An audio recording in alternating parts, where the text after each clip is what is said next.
హైదరాబాద్ లో వినాయక నిమజ్జనం అని జరుగుతుంది. అది యావత్ భారతదేశంలో ఒక పెద్ద ఈవెంట్. హైదరాబాద్ లో జరిగినట్టుగా సౌత్ ఇండియాలో ఎక్కడ జరగదు.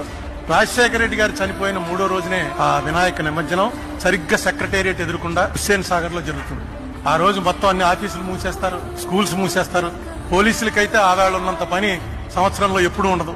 చాలా అసలు ఊరంతా డ్రామా, డప్పులు, డాన్సులు భయంకరంగా ఉంటుంది.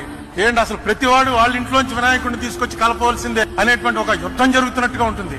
అది నేను చాలా సార్లు చూశాను హైదరాబాద్ లో. అదొక ఎంజాయ్మెంట్, ఇంత బ్రహ్మాండమైనటువంటి మూమెంట్ అని.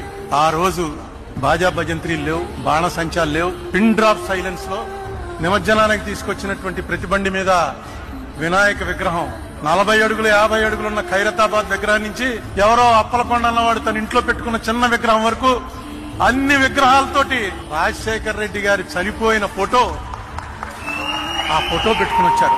బహుశా ఈ గౌరవం ఎవరికి దక్కదు. ఎందుకంటే అది ఎవరో పెట్టించి ఫోటోలు పంచిపెట్టింది కాదు. పేపర్ లో పడ్డది కట్ చేసుకుని అక్కడ అంటించుకుని తీసుకొచ్చి ఒక మనిషిని దేవుడి దగ్గర అలా పెట్టుకుని ఆయన చనిపోయినటువంటి ఈ సందర్భంలో మనం ఆయనకి నివాళులు అర్పిస్తూ ప్రతి సంవత్సరం జరిపే వినాయక చవితిలా కాకుండా ఈసారి వినాయక చవితిని రాజశేఖర రెడ్డికి ఇద్దాం అని ప్రజల్లో వాళ్ళంతటా వాళ్ళకి రావటం. ఇది ఒక పార్టీ పిలుపు కాదు, లేకపోతే ఆర్గనైజర్స్ పిలుపు కాదు. ఇది బహుశా ఎక్కడా జరుగుండదు.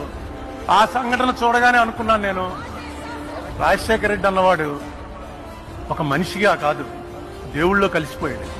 ఇప్పటి వరకు మన రాష్ట్రంలో ఎవ్వరికి దక్కని ఒక గౌరవం.